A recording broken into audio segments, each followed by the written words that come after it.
ବାଟରେ ଆସିଲା ବେଳେ ଆମର ବନ୍ଧୁ ବରଦା ବାବୁ କହିଲେ କୋଣାର୍କ ଗୋଟେ ଛୋଟିଆ ଜାଗା, ସେଠି ଗୋଟେ ପୁସ୍ତକ ମେଳା ହେଉଛି। ମୁଁ ସାଙ୍ଗେ ସାଙ୍ଗେ ତାଙ୍କୁ ଛଡ଼େଇ ନେଇ ତାଙ୍କ କଥାକୁ କହିଲି, କୋଣାର୍କ ଛୋଟିଆ ଜାଗା ନୁହେଁ, କୋଣାର୍କ ହେଉଛି ବିଶ୍ୱ ପ୍ରସିଦ୍ଧ। ଯେଉଁ ସପ୍ତାଚାର୍ଯ୍ୟ ଅଛି ତା ଭିତରେ ଅନ୍ୟତମ ହେଉଛି କୋଣାର୍କ। ମୁଁ କେବଳ ଓଡ଼ିଶା ନୁହେଁ, ଆମେରିକା ବି ଯାଇଛି। ୱାସିଂଟନ ଡିସିରେ ଯେତେବେଳେ କୋଣାର୍କ ବିଷୟରେ କହିଛି, ସେମାନେ ଅଭିଭୂତ ହୋଇଛନ୍ତି ଏବଂ ପ୍ରତ୍ୟେକ ଦିନ ହଜାର ହଜାର ସଂଖ୍ୟାରେ ପର୍ଯ୍ୟଟକ ଏଠାକୁ ଛୁଟି ଆସୁଛନ୍ତି ଏହାର କାରୁକୃତିକି ଅବଲୋକନ କରିବା ପାଇଁ। ଯାହା ସଂସ୍କୃତରେ କୁହାଯାଇଛି, ଶ୍ରୀ ଶ୍ରୀଜଗନ୍ନାଥ ବିଶାଳ ଧର୍ମ କୋଣାର୍କ ଗାତ୍ରୀ ଇତିଭୂତ କାରୁକର୍ମ ସାହିତ୍ୟ ପୀଠେ କବିଭଞ୍ଜ ସୃଷ୍ଟି ତ୍ରିଶୈବ ବ୍ୟକ୍ତା ହିଁ କଳିଙ୍ଗ କୃଷ୍ଟି। କଳିଙ୍ଗର ଶ୍ରେଷ୍ଠ ବୈଭବ ହେଉଛି କୋଣାର୍କ। କୋଟି କୋଟି ଓଡ଼ିଆଙ୍କର ପ୍ରାଣର ଆରାଧ୍ୟ ଦେବତା ଜଗତର ନାଥ ଶ୍ରୀ ଜଗନ୍ନାଥ। ଜଗନ୍ନାଥଙ୍କୁ ଛାଡ଼ି ଓଡ଼ିଶାର ସ୍ଥିତି କାହିଁକି? ଯାହା ଉତ୍କଳମଣି ସେଦିନ କହିଲେ, ଉତ୍କଳ ନେତାର ନାହିଁ ପ୍ରୟୋଜନ, ଉତ୍କଳର ନେତା ନିଜେ ନାରାୟଣ। ନିଜେ ଜଗତର ନାଥ ଜଗନ୍ନାଥ ହେଉଛନ୍ତି ଉତ୍କଳର ନେତା। ଯେଉଁ ଓଡ଼ିଆ ପୁଅ ପଥରକୁ ପଥର ଦେହରେ ଖଞ୍ଜି ସୃଷ୍ଟି କରିଥିଲା କୋଣାର୍କ, ସେଇ ଓଡ଼ିଆ ପୁଅ ଶବ୍ଦକୁ ଶବ୍ଦ ସହିତ ସଂଯୋଗ କରି ସୃଷ୍ଟି କଲା କାବ୍ୟର କୋଣାର୍କ। ସେଇଥିପାଇଁ ବୋଧେ 8-10 ବର୍ଷ ତଳେ ଉମେଶ ବାବୁ ତାଙ୍କ ରଜ ଉତ୍ସବ ସହିତ ଭଞ୍ଜକୁ ଯୋଡ଼ି ଦେଇଥିଲେ। କାରଣ ରଜ ସହିତ ଭଞ୍ଜଙ୍କର ଯେଉଁଭଳି ସିନୋନିମ୍ସ, ଯେମିତି ସାମଞ୍ଜସ୍ୟ, ସେମିତି କୋଣାର୍କ ସହିତ ଭଞ୍ଜଙ୍କର ସାମଞ୍ଜସ୍ୟ। ଏବଂ କୌଣସି ନା କୌଣସି କାରଣବଶତଃ ହୁଏତ ତାହା ବନ୍ଦ ହୋଇଯାଇଛି। ମୁଁ ଭାବୁଛି ଆଗାମୀ ବର୍ଷ ଠାରୁ ସେ ଟିକିଏ ଆଖି ଉଠେଇ ଆମ ଆଡ଼କୁ ଅନେଇଲେ ପୁଣି ତାହା ଅଙ୍କୁରୋଦ୍ଗମ ହେଇଯିବ। ବନ୍ଧୁଗଣ, ମୁଁ ଅତ୍ୟନ୍ତ ଆହ୍ଲାଦିତ ଏ ଅନୁଷ୍ଠାନରେ ଆଜି ପଦାର୍ପଣ କରିଛନ୍ତି ଓଡ଼ିଶା ସାହିତ୍ୟ ଏକାଡେମୀର ପ୍ରାକ୍ତନ ସଭାପତି। ସେ ହେଉଛନ୍ତି ଜଣେ ଦୁର୍ଦ୍ଧର୍ଷ କବି, ଡକ୍ଟର ହୁସେନ ରବି ଗାନ୍ଧୀ ମହୋଦୟ। ତାଙ୍କ କଥା କହିବାରେ କବିତା ଫୁଟି ଉଠେ। ମୁଁ ସବୁବେଳେ କହେ ତାଙ୍କୁ ସେ ଜଣେ ପ୍ରଖ୍ୟାତ କବି ବୋଲି। ଏବଂ ଅତି ନିମ୍ନ ମଧ୍ୟବିତ୍ତ ପରିବେଶରୁ ଆସି ସେ ଯେଉଁଭଳି ଭାବରେ ସମଗ୍ର ଓଡ଼ିଶା ନୁହେଁ ଭାରତ ବର୍ଷରେ ବିଭିନ୍ନ ବିଦଗ୍ଧ ମଣ୍ଡଳୀରେ ଆଦୃତ ହୋଇଛନ୍ତି ଏବଂ ଯେତେବେଳେ ସେ ଓଡ଼ିଶା ସାହିତ୍ୟ ଏକାଡେମୀର ସଭାପତି ହେଲେ, ଅନେକ ବନ୍ଧୁ ଯେଉଁମାନେ ତଥାକଥିତ ଦରବାରୀ ସାହିତ୍ୟରେ ବିଶ୍ୱାସ କରନ୍ତି ତାଙ୍କୁ ପ୍ରତିରୋଧ କରିଥିଲେ ମଧ୍ୟ ଆମ୍ଭେମାନେ ତାଙ୍କୁ ସହାୟତାର ହାତ ବଢ଼ାଇ ଦେଇଥିଲୁ।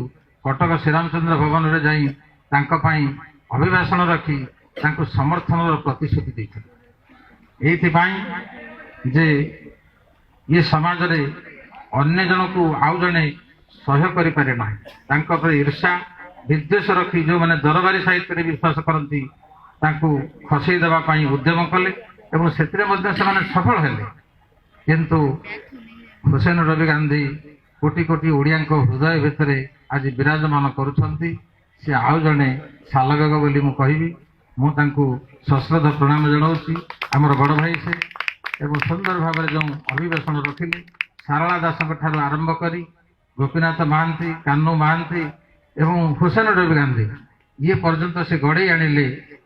ଏବଂ ସେ ଯେଉଁମାନେ ସବୁ କହୁଥିଲେ ପ୍ରଗତିଶୀଳ ସାହିତ୍ୟ, ତାଙ୍କୁ ଯେଉଁଭଳି ଭାବରେ ସଚି ରାଉତରାୟ ସେଦିନ ଲେଖିଥିଲେ, ଆରେ ଆରେ ପଳାୟନ ପନ୍ଥୀ କାହିଁ ଯିବୁ ଛିନ୍ନ କରି ଧରଣୀର ଗ୍ରନ୍ଥି, କାହିଁ ଭେରୁ ନେବୁରେ ଆଶ୍ରୟ ତୋର ସେହି କୁଞ୍ଜବନ ଦେଇକିରେ ପାରିବ ଭୟ, ତାଙ୍କୁ ମଧ୍ୟ ସେ ଦୃଢ଼ ଜବାବ ଦେଇଛନ୍ତି। ବନ୍ଧୁଗଣ, ଗୋଟିଏ କଥା କହିବା ପାଇଁ ମୁଁ ଟିକେ ଲୋଭ ସମ୍ବରଣ କରିପାରୁନି। ମଞ୍ଚ ଉପରେ ବସିଛନ୍ତି ରୁକ୍ମିଣୀ ଦେବୀ ଏବଂ ଆଉ କିଛି ମା ଭଉଣୀମାନେ ଏଠି ଅଛନ୍ତି। ରୁକ୍ମିଣୀ ଦେବୀଙ୍କ ପାଇଁ ମୁଁ ଗୋଟିଏ କଥା କହିବି।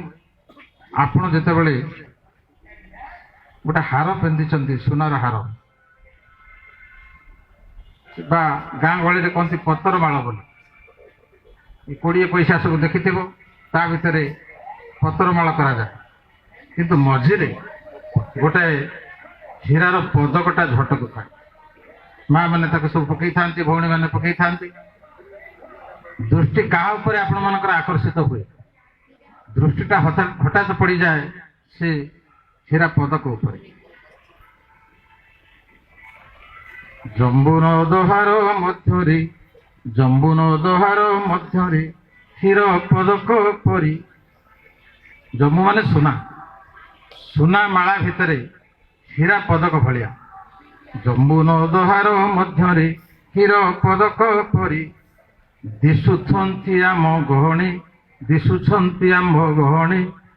ସମୀର ବାବୁ ଯଥା ପରି। ସମୀର ବାବୁ ହଉଛନ୍ତି ଯେ ସୁନାର ପଥର ମାଳାରେ ଗୋଟେ ହୀରାର ପଦକ। ମୁଁ ତାଙ୍କୁ ଏଇଥିପାଇଁ କହୁଛି, ଏବେ ନିକଟରେ ମୁଁ ତାଙ୍କୁ ଡାକିକି ଆଣି ଆମର ଚିରସନ୍ଧାନର 23ତମ ସ୍ୱର୍ଣ୍ଣକ୍ଷେତ୍ର ଉତ୍ସବରେ ଶ୍ରେଷ୍ଠ ବିଧାୟକ ଭାବରେ ସମ୍ବର୍ଦ୍ଧିତ କରିଛି। ପ୍ରକୃତରେ ମୁଁ ଜଣେ ଭାରତ ସରକାରଙ୍କର ଆକ୍ରିଡେଟେଡ୍ ଜର୍ଣ୍ଣାଲିଷ୍ଟ ହିସାବରେ ଯେତେବେଳେ ପ୍ରେସ୍ ଲାଉଞ୍ଜରେ ବସିଥାଏ, ତାଙ୍କର ବଳିଷ୍ଠ ଯୁକ୍ତି ମୁଁ ଦେଖୁଥାଏ ବିଧାନସଭାରେ। ଏବଂ ଆମ ଏଇ ନିମାପଡ଼ା କୋଣାର୍କ ଅଞ୍ଚଳରୁ ଯାଇ ତାଙ୍କ ଯେ ପିତାମହ ସେ ହେଉଛନ୍ତି ସ୍ୱର୍ଗତ ମୋହନ ଦାସ। ତାଙ୍କର ସେ ଆଶୀର୍ବାଦ ପ୍ରାପ୍ତ ହେଇଛନ୍ତି। ଯାହା ହୁସେନ ବାବୁ କହୁଥିଲେ, ପ୍ରଥମ ପର୍ଯ୍ୟାୟରେ ସେ ଥିଲେ ପ୍ରଗତିଶୀଳ ଚିନ୍ତାଧାରାର ବ୍ୟକ୍ତି। ଏବେ ବି ଅଛନ୍ତି, କିନ୍ତୁ ସେ ସେଥିରୁ ଆରମ୍ଭ କରିଛନ୍ତି ତାଙ୍କର ଜୀବନ ସାମ୍ୟବାଦୀ ଚିନ୍ତାଧାରା, ସମସ୍ତେ ସମାନ। ତେଣୁ ସେଇଥିପାଇଁ କହିଲି, ଇଏ ଗୋଟାଏ ସୁନାର ପତରମାଳା ଭିତରେ ଗୋଟେ ହୀରାର ପଦକ ହେଉଛନ୍ତି ଆମ ସମୀର ବାବୁ। ମୋର ତାଙ୍କଠୁ କିଛି ପାଇବାର ନାହିଁ, କିନ୍ତୁ କୌଣସି ନା କୌଣସି କାରଣବଶତଃ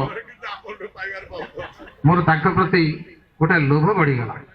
ସେଇଥିପାଇଁ ମୁଁ ତାଙ୍କୁ ଖାଲି ଗୋଟିଏ ନିବେଦନ କରିବି, ଯାହା ଆମର ଉମେଶ ବାବୁ କହିଲେ ଯେ ଗୋଟାଏ ପଟ ଅନ୍ଧାର ହେଇଛି, ଗୋଟାଏ ପଟ ଆଲୋକ।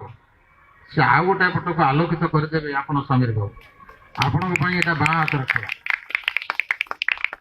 ଏ ଯେଉଁ ଏତେ ସବୁ ଆୟୋଜନ ହେଇଛି, ଏ ସବୁ ମୂଳରେ ଗୋଟିଏ ଆବଶ୍ୟକ ଅଛି। ହୁସେନ ବାବୁଙ୍କର ସେଇ ଗୋଟାଏ କଥା ସେ ଉଠେଇଲେ, ତପସ୍ୱିନୀ ଜାନକୀ ବାବୁ ଥାନ୍ତି ମୁଖ୍ୟମନ୍ତ୍ରୀ।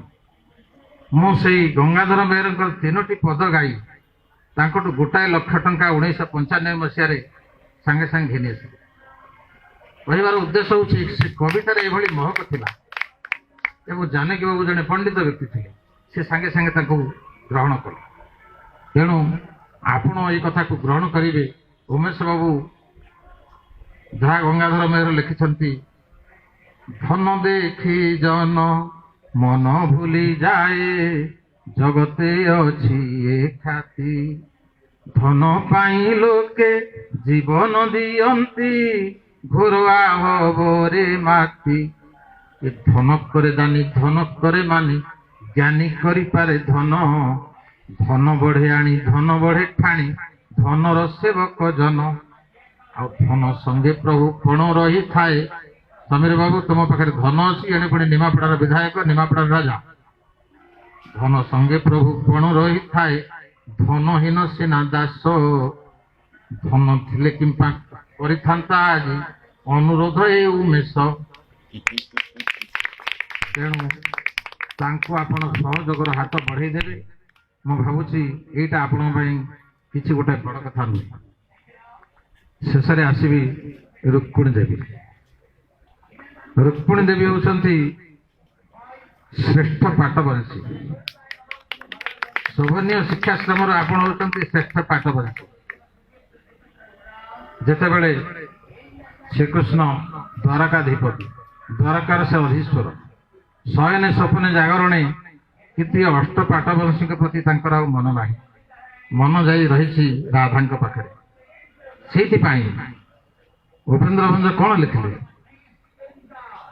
ନା, ଉପରଟା ରହିଲା କୃଷ୍ଣ, ତଳଟା ରହିଲା ରାଧା, ଜଗନ୍ନାଥଙ୍କର ଅବିକଳ ପ୍ରତିମୂର୍ତ୍ତି। ତେଣୁ ଅଷ୍ଟପାଟବଂଶୀଙ୍କ ପାଖରେ ମନ ନାହିଁ ସେଇ ଦ୍ୱାରକାଧୀଶଙ୍କର। ଶୟନେ ସ୍ୱପ୍ନେ ଜାଗରଣେ ସେ ଭାବି ହେଉଛନ୍ତି ଶ୍ରୀ ରାଧାଙ୍କ।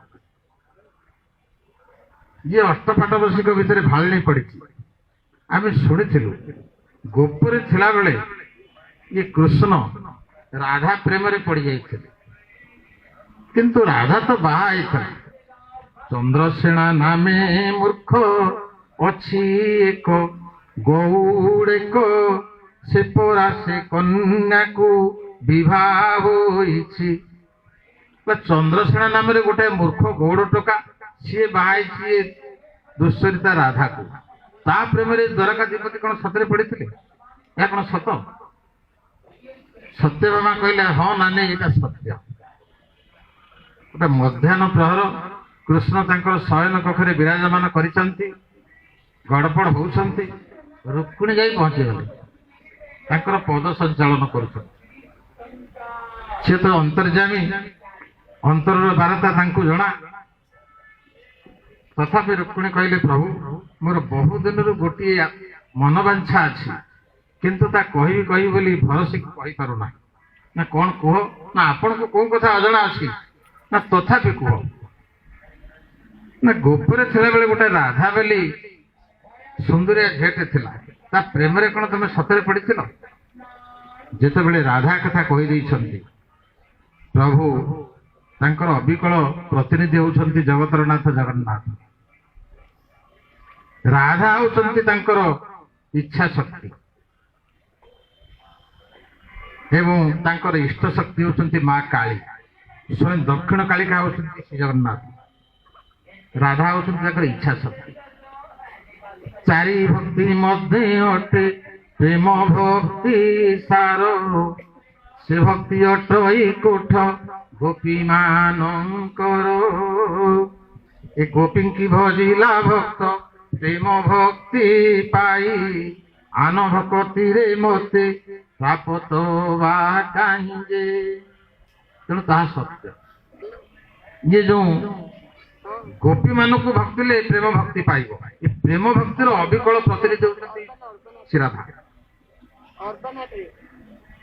तेणु तमे जहाँ कहले रुक्मिणी ताहा सत्य ना जदि यह सत्य तमर तो अष्टपाट वंशी अच्छा तमें राधा को ग्रहण कर देते असुविधा कौन होता न हो जाता कौन असुविधा होता ना से बड़ गहन कथा ना कौन ना तुम टे अपेक्षा कर बर्तमान मध्याह्न समय राति पर्यंत अपेक्षा कर राति आसी उपगत होते भगवान कौन कर स्मरण कर गरुड़ गरुड़ होती बहुत क्षिप्र गति से गमन कर द्वारकार जीवे कौटी कि ना वृंदावन एवं जाई वृंदावन में पहुंची आम बर्तमान उड़ा जहाज 2 घंटा लगुच आपण द्वारकार उत्तर प्रदेश जीव आग्रा जीव आग्रा ठारू हूँ वृंदावन